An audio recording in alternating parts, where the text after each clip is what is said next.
Speak, prosodie rate égale 90%. Pouvez-vous imaginer une femme qui a régné déguisée en homme en Amérique coloniale du XVIIe siècle?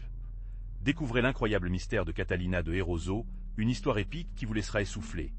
Abonnez-vous et activez la cloche pour ne rien manquer. Préparez-vous, car l'histoire de Catalina de Erauso est si incroyable qu'elle semble prélevée d'un roman. Elle est née à San Sebastián, au sein d'une famille noble basque, en 1592. Depuis l'enfance, il a montré un caractère rebelle indomi. Loin des chanoines de l'époque. Imaginez une fille qui a préféré l'épée aux aiguilles, le cheval à la couture. C'était Catalina, une femme qui contesterait les conventions sociales, et surtout, son propre destin. À 15 ans, marre de la vie de monacale à laquelle ils l'ont forcée, Catalina s'est enfuie. Et elle s'est échappée d'un couvent à San Sebastián, s'habillant avec des vêtements pour hommes et prenant l'identité d'un jeune homme nommé Capitaine Francisco de Loyola. Ce changement radical a marqué le début d'une aventure épique. Un voyage qui le ferait traverser les continents et les batailles, où son courage et son ingéniosité seraient ses plus grands alliés. Son voyage l'a emmenée en Amérique, où elle s'est inscrite à l'armée. Il a participé à de nombreuses batailles, démontrant une valeur exceptionnelle dans le domaine du combat, remportant le respect et l'admiration de ses camarades de classe. Pensez à elle, en combattant en tant qu'homme, au milieu du chaos et à la violence des guerres coloniales. Son histoire est un défi à l'identité de genre et un exemple de courage inébranlable. Un luxe que peu pourrait imaginer. Votre enfance est passée dans une maison majestueuse basque, entourée de serviteurs, avec de grands jardins et le confort que seule la noblesse pouvait se permettre. Imaginez les jeux pour enfants entre les vieux murs en pierre, le son des vagues du Cantabrien en arrière-plan et l'odeur du bois noble et des fleurs sauvages dans l'air. Vous avez reçu une éducation en fonction de votre statut. Ils vous ont appris à lire et à écrire, à broder, à jouer des instruments et à se développer dans les réunions sophistiquées de la haute société. L'étiquette et les leçons de courtoisie étaient aussi importantes que celles de l'histoire ou de la religion. Votre vie était un apprentissage constant dans un monde privilégié. Malgré l'opulence, la vie dans votre maison n'était pas exemptée des règles et des attentes de l'époque. La discipline familiale rigide, la pression sociale pour maintenir les apparences et les normes de comportement qui gouvernaient la vie de la noblesse basque ont formé votre jour. Mais malgré tout, votre enfance était une période de splendeur et de privilèges. Mais cette enfance privilégiée a été tronquée brusquement. Ils vous ont envoyé dans un couvent, un endroit où l'austérité religieuse et la discipline ont remplacé les jeux et les rires. Imaginez les murs de pierre froide, l'imposant silence, l'odeur de l'encens et la pression constante de la vie monastique. Changement radical qui vous a éloigné de tout ce que vous saviez et a semé la graine de votre rébellion. La vie dans le couvent était rigoureuse. Prière sans fin, jeûne, œuvre manuelle. C'était une existence monotone et suffocante qui contrastait radicalement avec votre esprit libre et aventureux. Et la rigidité des normes, le manque de liberté, d'oppression, tout cela nourrissait une sensation croissante de confinement et de frustration. Cette oppression constante n'a rien fait de plus que de renforcer votre détermination. En vous, une étincelle de rébellion était de plus en plus intense. Un incendie qui a contesté les règles imposées et aspirait à la liberté. Vous avez refusé d'accepter une vie qui n'était pas la vôtre. Une vie qui ressemblait à une prison d'or. Et dans ce rejet des établis, votre détermination à vous échapper, à rechercher votre propre chemin. Mais les murs du couvent ne pouvaient pas contenir l'esprit indomptable de Catalina. Une nuit sombre, sous le clair de lune froide, vous avez profité d'une surveillance. Vous avez grimpé des murs, vous avez des gardes endormis et vous avez glissé dans l'ombre comme un fantôme, laissant derrière lui la vie monacale qui vous a opprimé. Et la liberté, bien que dangereuse, vous a appelé avec une force irrésistible. Une fois à l'extérieur, l'immensité de la nuit vous a enveloppé. Sans un plan défini, seulement avec la certitude que vous ne vouliez pas revenir, vous avez marché pendant des heures, la peur et l'espoir de vous battre en vous. Down vous a trouvé loin du couvent, perdu mais libre. Et la décision a été prise. Vous devez changer votre vie et pour le faire, vous devez changer votre identité. Prosodie et Speak. Speak, prosodie rate égale 90%. Vous coupez vos cheveux longs, vous vous êtes débarrassé de votre habitude et que vous avez cherché des vêtements masculins, des vêtements empruntés. Peut-être volé. Le miroir reflétait une image inconnue mais libératrice. Vous n'étiez plus la religieuse Catalina de Erauso, mais un jeune homme, un garçon nommé Francisco de Loyola. Votre nouvelle identité, un bouclier contre un monde implacable, vous permettrait d'entreprendre le voyage dans une vie que vous décidez. Enfin, vous êtes dans une ville perdue, loin des murs du couvent. Vous cherchez un abri et un anonymat, et la première étape est radicale. Annulez vos cheveux longs, symbole de votre passé féminin. Dans un petit miroir, sous la faible lumière d'une bougie, vous observez vos réflexes, ces caractéristiques délicates qui vous rappellent la femme que vous avez laissée. Les ciseaux, fournis avec dissimulation, sont votre outil de transformation. La coupe est rugueuse, précipitée, mais efficace. Chaque volet qui tombe au sol est un morceau de votre ancienne vie. Vous ressentez un froid, non seulement à cause du froid de la nuit, mais pour l'ampleur du changement que vous entreprenez. Et la transformation n'est pas seulement physique, c'est une libération, un acte symbolique de rompre avec votre passé et d'embrasser votre nouveau destin. Avec les cheveux courts, vous regardez à nouveau dans le miroir. Vous n'êtes plus la même chose. Le visage, bien que toujours délicat, projette une nouvelle force, une solide détermination. Et la coupe de cheveux n'est pas seulement un changement d'image, c'est un changement d'identité. une étape cruciale dans votre décision audacieuse de vivre en tant qu'homme. Vous vous sentez plus proche de la liberté que vous aspirez, plus proche d'être celui qui veut vraiment être. Avec les cheveux coupés, vous vous sentez allégé, mais vous manquez toujours de l'essentiel. Les vêtements. Trouver un costume d'un homme dans une ville éloignée n'est pas une tâche facile, mais le besoin vous entraîne. Vous recherchez les vêtements d'occasion qui se vendent dans une position improvisée, à la recherche de quelque chose qui vous permet de passer inaperçu. Le tissu est rugueux, peut-être quelque chose de porc, mais il est suffisamment masculin pour votre objectif. L'odeur de la sueur et de la terre vous rappelle la dure réalité de votre nouvelle vie. Des coups de laine épais, une chemise en lin fané et une veste ample, trop grande mais cache votre silhouette féminine. Ce n'est pas élégant, mais il suffit de cacher votre identité. Vous regardez le miroir d'eau stagnant d'un vieux pichet et vous surprend. L'image qui vous renvoie est celle d'un jeune, mince et peu sur. Un homme toujours en construction, mais enfin un homme. Vous ajustez la veste, assurez-vous que la chemise n'apparaît pas trop et mettez un chapeau de raide pour cacher votre visage. Le changement est radical, presque magique. Vous vous sentez différent, plus sûr, plus invisible. Le costume n'est pas seulement un vêtement, c'est une armure, un masque qui vous permet de vous déplacer avec plus de liberté dans ce nouveau monde que vous avez créé. C'est la première étape vers une vie où votre genre est un choix, pas une conviction. Enfin, avec les vêtements empruntés, vous vous sentez un peu plus d'homme, mais l'apparence n'est que le début. Marcher, parler, même s'asseoir, nécessite un nouvel apprentissage. Vous observez les hommes du peuple, étudiant leurs gestes, la façon dont ils se déplacent, la façon dont ils parlent entre eux. Les imiter n'est pas facile. Votre corps, habitué à une posture différente, proteste avec chaque mouvement maladroit. La langue est également un défi. Les mots que vous utilisez, le ton de votre voix, devraient changer. Vous écoutez attentivement les conversations, essayant d'imiter le jargon local, le rythme et l'intonation masculine. Chaque mot mal prononcé, chaque geste féminin qui s'échappe, vous rappelle votre fragile tromperie. Et la peur d'être découverte vous entraîne constamment. Mais la plus grande difficulté réside dans les compétences physiques. Les hommes effectuent des tâches qui semblent impossibles. Équitation, manipuler des outils, se battre. Tout cela nécessite la force, les compétences et la familiarité avec le corps que vous ne possédez pas. Chaque tentative infructueuse vous frustre, mais le besoin vous pousse à continuer de pratiquer, à perfectionner votre nouvelle identité, à devenir l'homme dont vous avez besoin pour survivre. Prosodie et speak. Speak, prosodie rate égale 90%. Les premiers jours ont été un tourbillon. Imitant la posture masculine, la façon de marcher, était plus difficile que vous ne l'imaginiez. Chaque mouvement, chaque geste, vous a trahi. Assis avec des jambes ouvertes, sans les traverser comme vous étiez habitué, vous a provoqué un inconfort constant. Même le simple fait de manger a nécessité un effort conscient pour éviter tout mouvement qui a révélé votre secret. L'aspect des hommes, analysant chaque détail, vous a fait vous sentir constamment exposé. Parler comme un homme était un autre défi. Votre voix, plus aiguë que celle des autres, vous a obligé à le moduler attentivement, à parler avec moins de mise en avant, à contrôler chaque ton. La langue vulgaire et les blagues chez les hommes étaient étranges pour vous. Encore plus difficile à assimiler. Et la peur d'être découverte était une constante qui vous a forcé à être toujours alerte, à observer et à apprendre de chaque interaction. Le travail physique était intense. Vos mains, habituées à d'autres tâches, étaient remplies de callosité et de cloques. Les longs jours qui vous sont épuisés, mais vous devriez cacher votre fatigue. Et la douleur était un partenaire silencieux, un rappel constant du prix de votre décision. Cependant, avec chaque jour, vous vous êtes senti un peu plus sûr, un peu plus d'homme, ou du moins, c'est ce que vous avez essayé de vous convaincre. S'asseoir avec vos jambes ouvertes, comme des hommes, était un défi constant. Mais le nom était votre armure. Capitaine Francisco de Hérozo. Cela semblait imposant, puissant. Un nom qui vous a enveloppé dans une nouvelle identité, une coquille contre les regards et les soupçons curieux. Francisco. Un nom qui vous a permis de vous déplacer avec une sécurité qui vous était auparavant inconnue, un nom qui vous a donné la valeur à avancer. C'était votre nom de famille, une encre de votre passé, mais aussi un bouclier qui vous a protégé. Capitaine. Un titre qui résonnait avec l'autorité, qui a ouvert des portes qui étaient auparavant fermées, qui vous ont permis d'imposer le respect, même si vous ressentiez le tremblement de l'incertitude. C'était un jeu dangereux, bien sûr, mais c'était votre jeu, et dans ce jeu, le nom était votre meilleure lettre. Avec chaque jour qui passait, le nom est devenu plus réel, plus le vôtre. Le capitaine Francisco de Hérozo n'était plus seulement un masque, mais une partie intégrante de vous. Je vous ai protégé, je vous ai autonome, vous a permis de naviguer dans un monde hostile, un monde qui n'a pas été fait pour vous, mais maintenant, avec ce nom, il semblait se rendre à votre audace. C'était un bouclier, une épée, une identité forgée par nécessité et courage. Un nom qui vous a protégé, mais le voyage.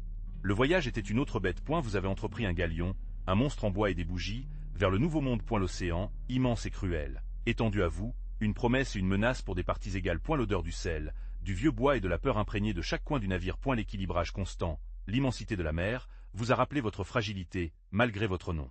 Des jours sans fin se sont produits, chacun égal à la précédente, une monotonie marquée par le cri des mouettes et le craquement du bois. Le soleil brûlant a brûlé votre peau, La pluie vous a trempé aux os. Les maladies se cachaient, silencieuses et mortelles, tandis que l'équipage s'est battu contre le scorbut et les tempêtes. Vous, avec votre secret en remorque, vous vous accrochez à l'espoir d'une nouvelle vie. Les nuits étaient encore pires. Le ciel étoilé, beau mais indifférent, vous a rappelé l'insignifiance humaine contre l'immensité du cosmos. Et la peur de l'inconnu, les pirates, les monstres marins, vous accompagnaient à chaque soupir. Mais au milieu de cette terreur, un feu intérieur, une détermination inébranlable, vous a poussé en avant. L'Amérique vous attendait, une terre pleine de dangers et d'opportunités, où votre nouvelle vie pourrait vraiment commencer. Enfin, vous montez sur le continent dans le port de Callao. Lima, la ville des rois, vous attendait. L'air était dense, chargé d'arômes d'épices et de salpais. Dès au loin, vous avez vu les murs imposants, les bâtiments en pierre et la luminosité du soleil sur l'océan. Un torrent de nouvelles sensations vous a inondé. L'agitation de la ville, les différentes langues qui se mélangeaient dans l'air, le mélange de races et de cultures. Vous êtes allé dans les rues étroites et pavées, observant la vie qui coulait autour de vous. Des voitures jetées par des mules, des vendeurs de rue offrant leurs marchandises, des gens de toutes les classes sociales traversant vos pas. L'affrontement culturel était immense, mais vous avez bougé prudemment, en regardant, en s'adaptant. Votre nom vous a protégé, mais la surveillance était votre meilleur allié. Prosodie, Speak. Speak, Prosodie rate égale 90%. Vos premières réunions avec la Lima Society ont été prudentes. Vous avez parlé aux gens, vous avez appris leurs coutumes et vous avez gagné peu de confiance. Et la vie à Lima était complexe. Un mélange d'opulence extrême et de pauvreté, de pouvoir et de désespoir. Mais vous, avec votre ruse et votre détermination, avez trouvé votre place dans ce monde, même dans l'ombre. Les murs imposants de Lima vous ont laissé à bout de souffle. Mais la ville, avec son agitation et ses opportunités, ne vous a pas offert le chemin que vous recherchiez. Et la vie tranquille n'était pas pour vous. Vous aviez besoin d'action, d'aventure, de quelque chose au-delà du confort que Lima a offert. Et ce besoin vous a amené à prendre une décision radicale. Vous vous êtes enrôlé dans l'armée espagnole. Imaginez, vous, déguisé en homme, parmi des centaines de soldats, se préparant à la vie militaire. Au début, c'était difficile. Et la discipline était une formation rigoureuse et intense. Mais votre détermination était inébranlable. Vous vous êtes rapidement adapté à la vie militaire. Vous avez appris à utiliser des armes, à combattre, à survivre dans des conditions défavorables. Votre capacité naturelle et votre courage vous ont permis de vous démarquer parmi vos camarades de classe, de gagner du respect et de l'admiration, bien que certains vous voient suspect. Votre augmentation dans les rangs de l'armée a été fulgurante. Votre bravoure sur le champ de bataille, votre ruse et votre leadership naturel vous ont conduit rapidement des positions de responsabilité. Vous avez participé à plusieurs campagnes militaires, démontrant une capacité innée de stratégie et de combat. Des Horazo Soldier, vous êtes devenu un officier respecté, gagnant la confiance de vos supérieurs et la peur de vos ennemis. Vous vous êtes donc préparé. L'uniforme, lourd et rugueux, a été ajusté à votre corps agile. L'odeur de la poudre à canon et de la sueur est devenue votre parfum quotidien. Votre première bataille a été un chaos assourdissant. L'affrontement en acier, les cris, la peur, mais aussi l'adrénaline qui vous a poussé vers l'avant. Vous avez appris rapidement. Esquivez les épées, pointez précisément, restez calme sous le feu ennemi. Vous avez découvert une force en vous-même que vous ne connaissiez pas. Vous avez gagné le respect, pas pour votre sexe, mais pour vos compétences. À chaque victoire, votre réputation a grandi. Vous avez appris les stratégies militaires, les tactiques de combat en mêlée et l'importance de la discipline et du travail d'équipe. Votre compétence avec l'épée était légendaire. Vos mouvements précis et mortels, un témoignage de votre courage et de votre formation. Vous avez participé à d'innombrables escarmouches et batailles au fil des ans. Vous avez vu la mort de près, vous l'avez senti dans les airs, vous l'avez touché dans le sang de vos camarades de classe. Mais l'expérience vous a endurci, vous a forgé dans un guerrier implacable. Vous n'étiez pas seulement un soldat de plus. Vous étiez une légende en herbe, une figure énigmatique qui a inspiré à la fois l'admiration et la peur. La chaleur de la bataille a rejoint des hommes qui, comme vous, ont cherché à survivre. Le capitaine Alvarez, un vétéran bronzé par le soleil et les batailles, vous a appris à utiliser l'épée avec une précision mortelle. Son regard sévère a caché une loyauté inébranlable, une amitié forgée dans le feu du combat. Et elle vous a vu, vous a accepté et vous a protégé sous son ombre, plus qu'un supérieur, un frère aîné sur le champ de bataille. Mais tous n'étaient pas des alliés. Le lieutenant Vargas, un homme ambitieux et cruel, vous a vu comme une menace. Son envie s'est manifestée par des regards fulminants et dans des tentatives constantes pour saboter vos actions. Sa haine était palpable, un poison qui s'étendait dans l'environnement hostile du camp, un danger constant que vous avez appris à esquiver avec ruse et courage. Vous avez appris à discerner entre la vraie loyauté et la trahison d'infiltration. L'amitié, dans ce monde brutal, était un précieux trésor, une oasis au milieu du désert de la guerre.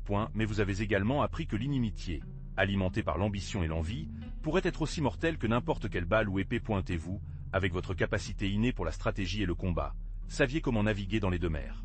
Au milieu du chaos et de l'adrénaline de la guerre, vous avez rencontré Isabella. Ses yeux, sombres et profonds comme la nuit américaine, vous ont captivé dès le premier moment. Elle, une femme d'esprit libre et une beauté éblouissante, a contesté les conventions de l'époque. Raija de Enrico Assandado, Issumi Rada, le na de intelligentsia et rebeldia, se cruzaba con la tuya escondida.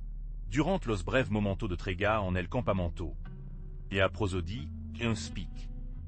Speak, prosodie rate égale, 90%, vos conversations, chuchotées sous la nuit, sont devenues des moments de bonheur volés. Vous avez partagé vos secrets, vos doutes, vos peurs. Elle, sans vous juger, vous a écouté avec une attention qui vous a fait oublier votre costume pendant un moment. Le risque était énorme.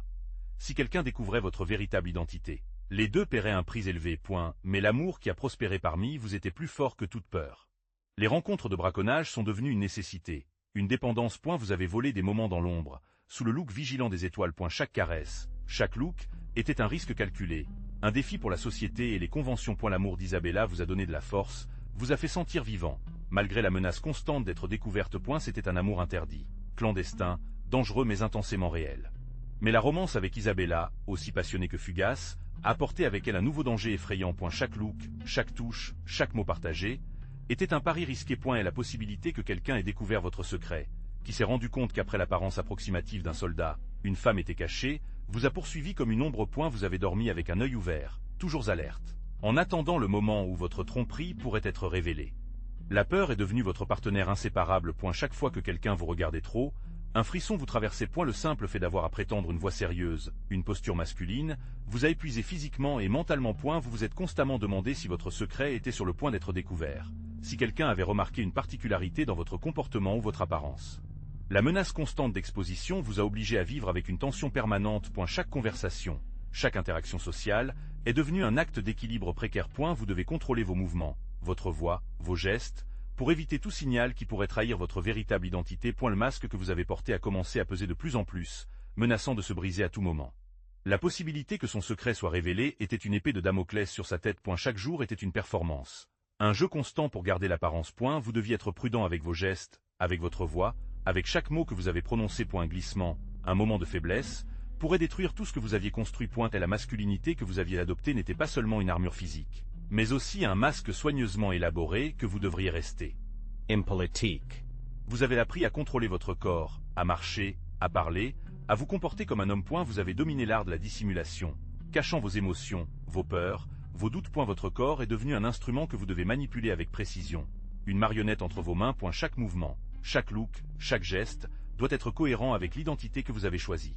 La solitude est devenue votre allié, un abri où vous pourriez détendre le masque, où vous pourriez vous permettre un moment de vulnérabilité sans que personne ne le voie. Mais même dans la solitude, la surveillance était constante. Votre esprit a travaillé sans relâche, construisant et reconstruisant votre identité masculine, anticipant les dangers possibles, des stratégies de planification pour les surmonter. Ce fut un jeu dangereux, un jeu de survie.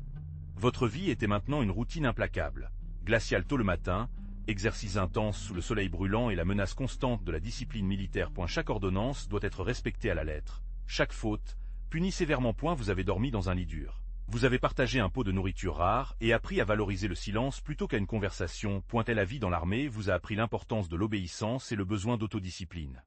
Mais il y avait aussi des moments de camaraderie. Vous avez partagé des histoires avec vos camarades de classe, des hommes brondérés par la bataille, certains avec des cicatrices qui ont raconté des histoires silencieuses. Et la nuit, sous un ciel étoilé, vous avez partagé des rires, des blagues et des confidences, créant des liens d'amitié inattendus. Ce sont eux, vos frères d'armes, qui vous ont protégé et ceux qui vous ont offert un peu de confort dans la solitude de votre costume. Prosodie. Speak. Speak, prosodie rate égale, 90%. La vie militaire était un défi constant. Et la faim, la maladie et le risque constant de décès étaient vos camarades de classe quotidien. Les marches intenses sous le soleil implacable, les batailles sanglantes et l'incertitude de l'avenir vous ont constamment persécuté. Mais malgré tout, il y avait quelque chose qui vous tenait debout, la nécessité de survivre, pour garder votre secret en sécurité et trouver votre propre chemin dans ce monde hostile. Mais la vie dans l'armée n'était pas statique. Bientôt, votre unité s'est mobilisée. Vous vous souvenez de la poussière rouge élevée derrière les portefeuilles, du soleil implacable sur votre visage et de la fatigue constante dans vos muscles. Le paysage a changé brusquement. Des plaines arides aux Andes imposantes, l'air rare vous a fait ressentir chaque pas, chaque souffle. Ensuite, la jungle. L'humidité vous a enveloppé comme une seconde peau, la chaleur suffocante et la végétation luxuriante étouffée. Le son des insectes était assourdissant. Un contrepoint au silence des nuits étoilées. Vous avez parcouru des rivières caudales sur des navires fragiles, où le danger traquait dans chaque courbe, dans chaque tourbillon. Les ports animés, pleins de personnes partout, étaient un contraste surprenant. L'odeur de salpêtre et d'épices a rempli l'air, mélangée à l'arôme des biens exotiques. Dans chaque ville, Dans chaque ville, la vie était différente. Un kaléidoscope de cultures et de coutumes qui vous a surpris et vous a parfois dérouté. Mais vous, toujours vous adapter, toujours survivre. Des jungle humides aux plaines arides, des Andes imposantes aux côtes brusques, votre voyage était une odyssée. Un voyage qui vous a forgé, qui vous a moulé. Chaque paysage, chaque rencontre, chaque défi vous a laissé une marque indélébile, un témoignage de votre courage, votre résilience, votre capacité à vous adapter à l'inconnu. Chaque voyage était une leçon, à chaque étape, une victoire. La fatigue mélangée à l'incertitude. Un jour, vous partagez une ration de viande sèche avec vos camarades de classe. Le suivant, vous étiez au milieu d'une bataille lancée, l'odeur de la poudre à canon en vous brûlant le nez. Puis la chance a changé. Une victoire inattendue vous a apporté un butin considérable. Pièces d'or, bijoux et promesses d'une vie plus confortable. Mais la joie était éphémère, comme la luminosité de l'or au soleil. Vous avez passé une prodigalité, croyant que la fortune était éternelle. Vous vous avez permis d'avoir jamais imaginé. Des vêtements fins, une nourriture abondante et la compagnie de personnes influentes. Mais la vie, imprévisible comme toujours, a tout arraché. Un mauvais investissement, un pari raté, ou peut-être simplement une mauvaise fortune. Tout a disparu, vous laissant dans la rue, avec le vide dans vos poches et votre amertume dans votre cœur. Encore une fois, la pauvreté vous étreint avec sa main froide. Et la faim et le désespoir sont devenus vos camarades de classe constants. Vous vous souvenez de l'humiliation de la mendicité, du froid des nuits sans abri et du goût amer de la défaite. Mais au milieu de l'obscurité, une étincelle d'espoir est restée allumée, vous poussant à avancer, à chercher une nouvelle opportunité, une nouvelle façon d'échapper à la cruauté de la fortune. La chaleur de la bataille s'estompa, remplacée par l'agitation de Buenos Aires. Vous étiez dans une nouvelle ville dynamique et chaotique, un creuset de culture où l'espagnol s'est mélangé au guarani et au quechua. Les rues pavées, étroites et poussiéreuses, étaient pleines de gens, marchands, soldats, autochtones, esclaves, un monde différent de ce que vous saviez, avec leurs propres règles et dangers. La vie à Buenos Aires vous a présenté des défis constants. Vous devez garder votre secret, cacher votre véritable identité à chaque étape. Et la société coloniale était rigide, avec des rôles de genre clairement définis. À Women Alone, Like You, Was Vulnérable, exposait toute real and danger. Chaque interaction, chaque look, était une preuve de votre capacité à s'adapter et à survivre. Pour survivre, vous avez appris à être rusé, à lire les signaux, à naviguer sur les complexités sociales. Trouver du travail était difficile. Mais votre courage et votre expérience dans la vie militaire vous ont aidé à trouver une place dans la société. Vous avez travaillé dur, vous avez gagné le respect de certains, la méfiance envers d'autres. Mais vous vous accrochez à votre costume, à votre nouvelle identité. Comme s'il s'agissait d'un bouclier protecteur. Prosodie, speak. Speak, prosodie rate égale, 90%. Votre réputation de soldat, forgée dans le feu de la bataille, n'est pas passée inaperçue à Buenos Aires. Certains vous ont vu avec admiration. D'autres dans l'envie. Vous étiez bientôt au milieu des litiges avec des officiers expérimentés. Des vétérans qui se méfiaient de votre ascension rapide et de votre mystérieux passé. Ces murmures, chargés de soupçons, sont devenus des défis voilés, menaçant des regards pendant les gardes de nuit. Les rivalités se sont intensifiées. Un capitaine, corpulent et avec une longue carrière dans les colonies, vous a mis au défi en duel. L'affront était public. Une humiliation calculée pour tâcher votre nouvel honneur vécu. Vous avez accepté, sachant que votre vie a frappé un fil, mais aussi consciente que vous ne pouviez pas permettre de douter sur votre valeur de propagation. À une autre occasion, un différend pour les ressources et les fournitures entre votre unité et un autre, dirigé par un enseigne cruel connu pour sa cruauté, était sur le point de mener à une bataille présentée. Votre ruse et votre capacité à la stratégie vous ont permis d'éviter la confrontation directe, mais les tensions sont restées latentes, une menace constante pour votre position et votre sécurité. Votre compétence avec l'épée et votre courage sur le champ de bataille ne sont pas passés inaperçus. Vous avez gagné le respect et l'envie. Vos camarades de classe. À Buenos Aires, la compétition était féroce, mais votre ambition vous a poussé à gravir des positions. Vous avez regardé avec attention à vos supérieurs, étudié leur stratégie, apprendre de leurs erreurs et chercher l'opportunité de démontrer votre valeur. Un différend entre deux capitaines vous a offert l'opportunité parfaite. Vous vous êtes positionné avec l'intelligence, soutenant les plus faibles, mais démontrant votre loyauté à travers des actions décisives sur le champ de bataille. Votre ruse politique et votre courage militaire ont fait de vous un atout précieux, indispensable à l'une des factions. Votre ascension était rapide et météorique. Vous avez été nommé lieutenant, puis capitaine. Chaque bataille à gagner, chaque décision stratégique réussie, vous a rapproché du sommet. Vous n'étiez plus seulement un soldat de plus. Vous étiez une figure clé, respectée par certains, redoutée par d'autres. L'ambition vous avait emmené au sommet, mais la route n'était pas exemptée de danger. Votre ascension était fulgurante, mais le danger traquait. Une nuit, après une victoire écrasante, la célébration était hors de contrôle. Le vin s'est déroulé libre, et au milieu des réjouissances, un combat vous découvre presque. Un coup précis sur le visage déchire votre chemise, révélant un instant de votre secret. Et la réaction rapide de vos amis, qui a attribué l'incident à un accident, vous a sauvé de l'exposition. À une autre occasion, une maladie vous a prosterné au lit. Et la faiblesse vous a rendu vulnérable. Le médecin, un homme expérimenté, a remarqué des détails inhabituels dans votre anatomie pendant l'exploration. Son regard curieux a gelé votre sang. Mais heureusement, il a attribué vos particularités à une étrange malformation. Le soulagement était immense, mais la peur a été enregistrée dans votre mémoire. Pendant un baptême, la proximité de l'église vous a mis en danger. Le prêtre, les mains sur la tête, détecte presque la vérité dans le rituel. Le frottement de ses doigts sur votre peau était un moment de terreur intense. Cependant, la cérémonie a poursuivi son cours sans incident, et votre secret est resté sûr, du moins pour le moment. Et la tension, cependant, était palpable. Votre cœur battait fortement. L'épée fumait toujours légèrement dans vos mains. Vous aviez réussi à détourner l'attention, en faisant semblant d'une ivresse plus profonde que vous ressentiez vraiment. Une trébuche simulée, une phrase incohérente. Tout calculé pour que la révélation de votre secret passe inaperçue au milieu du chaos. Et la confusion dominante était votre meilleur allié cette nuit-là. Quelques jours plus tard, la situation est devenue critique. Un officier suspect a commencé à enquêter sur votre passé. Mais votre intelligence vous a à nouveau sauvé. Non seulement vous saviez parfaitement les coutumes militaires, mais vous aviez également appris à lire les gens. Vous avez remarqué votre doute, votre hésitation. Vous avez profité de cette faiblesse, offrant des informations cruciales sur un ennemi commun. Et la distraction était parfaite.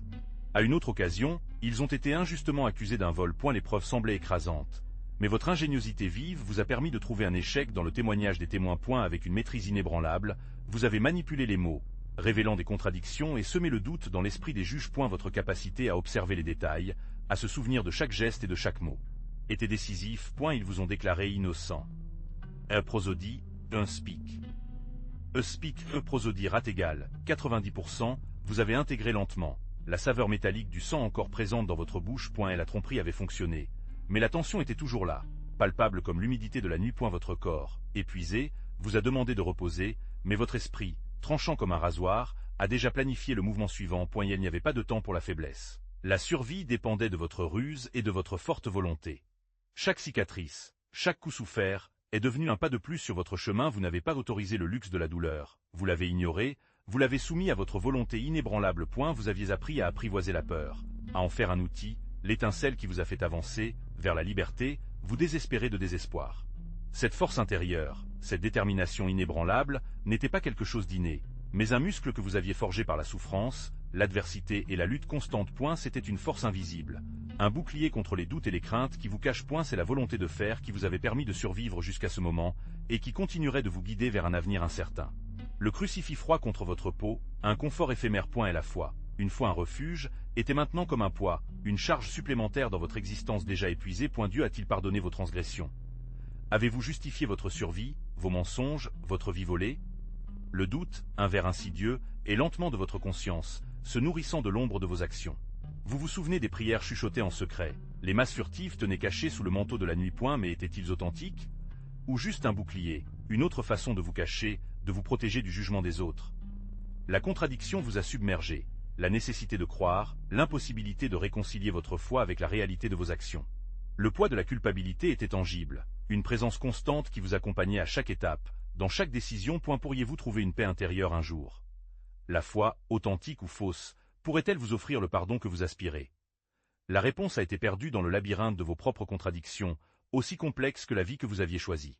Mais la solitude n'était pas votre seul partenaire. Dans la chaleur des batailles, dans les difficultés de l'évasion, ou dans la simple coexistence des tavernes, vous avez trouvé des visages amicaux. Rappelez-vous Alonso, le soldat bronzé qui, malgré votre secret, vous a traité de camaraderie. Ces histoires d'aventures déchirées, vous souriez, un baume pour votre âme fatiguée. Et elle ne vous a jamais interrogé. Il ne vous a offert que son amitié, une oasis dans votre désert intérieur.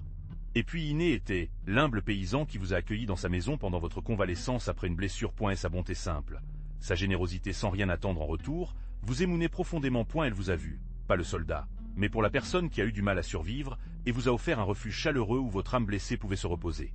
Ses amis, nés dans des circonstances défavorables, étaient les phares qui vous guidaient dans l'obscurité. Ce n'étaient pas des liens de sang ou des commodités sociales, mais des connexions authentiques forgées dans le creuset d'expériences partagées. À leurs yeux, vous avez trouvé l'acceptation que vous aspirez, le reflet de votre humanité au-delà de votre costume. Alonso, avec sa gentillesse et sa ruse de rue, vous a aidé à surmonter plus d'un problème juridique. Vous souvenez-vous de ce temps à Lima, injustement accusé de vol? La prison coloniale était l'enfer, mais Alonso, avec ses contacts, a réussi à vous libérer. Bien qu'en échange d'une faveur qui vous pèse toujours dans la conscience. Et la justice, ou son absence, était une monnaie dans les airs dans ces terres, où la richesse et le pouvoir ont décidé de votre destin. À d'autres occasions, la loi vous a favorisé par hasard. Dans ce différend sur un héritage à Buenos Aires, Le juge, un homme corrompu mais étonnamment juste dans cette affaire particulière, a échoué en votre faveur. C'était peut-être la preuve irréfutable, ou peut-être juste un cœur. Peu importe. Vous a permis de garder l'argent que vous aviez gagné avec un tel effort et un tel risque. Mais la corruption était un cancer que le système judiciaire de ses fondements. Prosodie, speak. Speak, prosodie rate égale 90%. L'injustice a régné à plusieurs reprises. Vous avez vu comment la loi a été appliquée différemment selon le statut social. Un noble pouvait commettre un crime et laisser impuni, tandis qu'un pauvre a été condamné à fouetter une infraction mineure. Vous, déguisé en homme, vous avez assisté à cette inégalité cruelle, apprenant à naviguer parmi les recoins d'un système qui a favorisé les puissants et a laissé les faibles à la merci de leur arbitraire. Mais Alonso n'était pas le seul à vous avoir aidé à survivre. Votre capacité innée de stratégie et de combat, apprise dans la dure école de survie, vous a permis de vous démarquer dans l'armée espagnole. N'oubliez pas cette bataille dans la pampa argentine. Vous, déguisé en homme, conduisant une escouade de soldats surpris par votre courage et votre compétence. Votre courage n'était pas seulement un acte de rébellion, mais une force qui a transformé chaque défi en une opportunité. Votre participation à différentes campagnes militaires, bien que sous le voile de l'anonymat, a eu un impact significatif. Vos tactiques audacieuses, votre connaissance de la terre et votre capacité à inspirer vos hommes, quelle que soit leur origine ou leur gamme, ont contribué à plus d'une victoire décisive. Pensez à l'impact de vos actions sur la géopolitique de l'époque. Une femme, cachée parmi les soldats, réécrivant les livres d'histoire.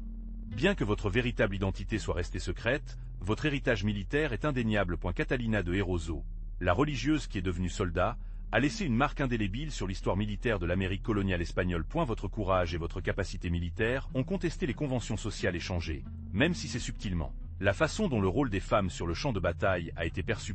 Vous étiez un exemple de courage et de stratégie, une légende qui a transcendé votre propre vie. Votre vie dans l'armée a ouvert une fenêtre sur la structure sociale rigide de la Nouvelle-Espagne. Vous avez observé l'énorme écart entre l'élite créole, les Espagnols nés en Amérique, avec leurs domaines et privilèges, et la population indigène, soumise à un système de parcelles qui brosse souvent l'esclavage. Vous, déguisé en homme, vous avez ému parmi ces mondes, un témoin silencieux de leurs inégalités. La vie quotidienne était une lutte constante pour la plupart. Les femmes, en particulier les peuples autochtones, portaient le poids des travaux domestiques et agricoles, tandis que les hommes étaient dédiés au travail manuel ou au service des Espagnols. La religion catholique était l'axe central de la vie sociale, marquant les festivités, les normes morales et la hiérarchie elle-même. Dans les villes, la vie était un peu plus complexe, avec une population de métis croissante qui occupait un espace intermédiaire à l'échelle sociale. Vous, naviguant entre les classes, avez appris à adapter votre comportement pour survivre. L'opulence des riches contraste brutalement avec l'extrême pauvreté de beaucoup, une réalité qui vous a marqué profondément. Et donc, entre les batailles et les escarmouches, votre vie a été imprégnée par la culture coloniale. Imaginez l'arôme des épices exotiques sur les marchés, la musique dynamique des festivals religieux, le mélange de cultures indigènes, espagnoles et africaines qui se manifestait dans l'architecture, la gastronomie et les coutumes. L'opulence des églises baroques contrastait avec la pauvreté de beaucoup, créant une société complexe et fascinante, pleine de contradictions. Vous avez rencontré la religion catholique, omniprésente en Nouvelle-Espagne. Processions, sermons, dévotion populaire. Tout faisait partie du tissu social. Mais vous avez également observé la syncrétisation religieuse, le mélange de croyances autochtones avec le catholicisme, un phénomène qui vous a intrigué et vous a fait réfléchir sur la complexité des identités culturelles. La langue elle-même était un creuset d'influence. L'espagnol, avec ses variations régionales et ses traits de langues autochtones, est devenu votre outil de communication, mais vous a également montré la richesse et la diversité linguistique du Nouveau Monde. Vous avez appris à naviguer dans ce labyrinthe culturel, à s'adapter et à survivre grâce à votre ingéniosité et à votre capacité à observer. Après tant d'années, l'arrivée en Espagne a été un affrontement. Le port, la foule, les odeurs. Tout était différent de ce dont vous vous souvenez, ou de ce que vous aviez imaginé. Mais l'objectif était clair. Trouvez votre famille, faites face à votre passé et peut-être cherche la paix que vous aspirez après une vie aussi agitée. Le voyage lui-même était une odyssée, pleine de dangers et d'aventures. Mais rien de comparable à ce qui vous attendait sur le continent. À prosodie, et en speak. Speak, prosodie rate égale 90%. La réunion avec votre famille était compliquée. Et la surprise, l'incrédulité, le mélange d'émotions sur leur visage. Tout était un tourbillon. Votre vie d'homme, vos aventures, vos batailles. Tout était quelque chose qui ne pouvait pas croire ni comprendre. Votre passé, que vous aviez essayé d'effacer, maintenant monté comme un fantôme, menaçant de détruire la tranquillité que vous recherchiez. Mais la société espagnole de l'époque n'était pas préparée à votre histoire. L'idée d'une femme qui avait vécu tant d'années chez un homme était scandaleuse, inconcevable. Vous avez fait face à l'Inquisition, à la justice, à la société elle-même. Votre secret, si bien entretenu pendant si longtemps, était maintenant une épée à double édition, capable de vous détruire ou, peut-être, de vous donner la possibilité d'être enfin vous-même, sans masque ni costume. La réunion était compliquée. Votre famille, après tant d'années, vous a regardé avec un mélange d'incrédulité et de choc. Vous aviez tellement changé. Vous étiez un homme maintenant, ou du moins vous sembliez. Leur visage reflète une tempête d'émotions. Surprise, incrédulité, peur, peut-être un peu de soulagement quand vous vous voyez vivant. Vous vous souvenez du regard de votre mère, plein de tristesse profonde, mélangé à un amour qui semblait défier le temps et les circonstances. Les explications ont été longues et difficiles. Vous avez raconté votre histoire, chaque aventure, chaque bataille, chaque sacrifice. Vous avez décrit les dangers auxquels vous avez été confrontés, les décisions que vous avez prises, la vie que vous aviez falsifiée. Vous avez parlé de votre courage, de votre ruse, mais aussi de votre solitude, de votre chagrin, de votre désir de rentrer chez vous, même en tant qu'étranger. À votre grande surprise, l'acceptation est venue, bien que lentement. Ce n'était pas facile, mais à la fin, votre famille vous a serré dans ses bras. Votre histoire, si extraordinaire, si pleine de difficultés, est devenue un témoignage de votre force et de votre résilience. Et bien que vous n'ayez jamais cessé d'être Catalina, la fille qui a échappé à un couvent, maintenant vous étiez aussi autre chose. Un symbole de courage, une légende vivante. Mais l'incrédulité a rapidement cédé la place à l'admiration. Votre histoire, contée avec courage et détail, atteint le vice-roi. Lui, surpris par votre incroyable voyage et votre survie, a décidé d'intercéder pour vous avant la couronne. Imaginez. Vous, devant un homme puissant, en disant à vos aventures, vos batailles, vos transformations, tout pour réaliser le pardon réel. La nouvelle de votre demande a été prolongée rapidement par le tribunal. Certains vous ont vu comme un imposteur, une femme qui a contesté l'ordre social. D'autres, cependant, ont admiré votre courage, votre résilience, votre esprit indomptable. C'était une situation délicate, un jeu de puissance et de perception. Enfin, la vraie réponse est venue. Un pardon, oui, mais pas seulement cela. Le roi, impressionné par votre courage et votre vie extraordinaire, vous a accordé une pension et vous a officiellement reconnu comme une femme. Votre histoire, qui a commencé par une évasion désespérée, a culminé avec une véritable reconnaissance, une victoire inattendue. Le vice-roi, impressionné par votre courage et votre histoire, vous a accordé une pension et vous a aidé à vous établir à Mexico. Après des années à voyager la vie, vous avez enfin trouvé la paix. J'imagine que ce fut un énorme soulagement. Après si longtemps en train de fuir et de lutter pour survivre. Vous vous êtes consacré à la prière et à la vie religieuse, en trouvant du réconfort dans la foi après tant d'adversités. Votre vie tranquille, cependant, n'était pas exemptée de difficultés. Et la renommée vous a précédé. Et bien que vous étiez maintenant une femme respectée, la curiosité et l'incrédulité étaient toujours présentes. Vous avez dû faire face à une attention constante, à des visites inattendues et à des questions insistantes sur votre vie incroyable. Mais vous, avec la sérénité que seule la foi peut fournir, vous avez fait face à tout avec patience et dignité. Enfin, après une vie pleine d'aventures et de défis, Catalina de Erauso est décédée à Mexico. Votre histoire, bien que incroyable, est devenue une légende. Certains le considéraient comme un saint, d'autres un aventurier, mais tout le monde était d'accord sur une chose. Votre vie était une épopée unique, une histoire qui a traversé les frontières du temps et est devenue un témoignage de courage et de persévérance. Prosodie, speak. Speak, prosodie, rate égale 90%. Mais votre histoire, même avec la fin apparemment silencieuse, continue de générer des questions. Allez bien. Certains historiens doutent de la véracité complète de vos mémoires, remettant en question l'exactitude de certains détails et l'exagération possible de vos exploits. Y aller supposer sur la motivation après votre histoire. Avez-vous demandé la reconnaissance, la fortune ou simplement enregistré une vie exceptionnellement extraordinaire? L'authenticité de votre identité de femme a également été discutée. Certains chercheurs soulèvent la possibilité que votre identité masculine soit plus complète que vous ne l'avons admis. Vous êtes-vous complètement identifié comme un homme pendant vos années de vie militaire? Ou était-ce une stratégie de survie qui a adopté une profondeur inattendue? Et le mystère persiste. Que s'est-il vraiment passé pendant ces années de votre vie que vous n'avez pas détaillé précisément? Quel secret avez-vous gardé? Cette histoire n'a pas encore pu déchiffrer. Votre vie, bien que partiellement révélée, reste une énigme fascinante, une histoire qui invite la spéculation et le débat historique. L'héritage de Catalina de Erauso, la religieuse qui est devenue soldat, reste un problème de controverse et d'admiration. Mais son histoire, bien que pleine d'incertitudes, continue de résonner au XXIe siècle. Votre aventure, Catalina, est devenue un symbole de courage et de transgression, de romans, de films et de pièces inspirants. Pensez à la force que cela représente pour ceux qui se battent pour leur identité, pour ceux qui remettent en question les normes sociales établies. Votre vie, bien que remise en question, est devenue un héritage de rébellion.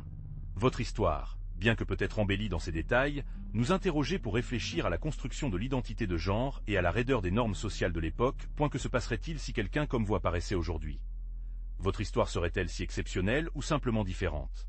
La fascination qui éveille votre vie, Catalina, réside dans la capacité de transcender le temps. Votre histoire nous rappelle que l'identité est fluide et complexe, que les normes sociales peuvent être contestées et que la recherche de l'authenticité est un voyage continu. Vous êtes un personnage qui continue d'inspirer les débats et les questions sur la liberté personnelle et la construction du récit lui-même. Alors, qu'est-ce que Catalina de Erauso vous laisse?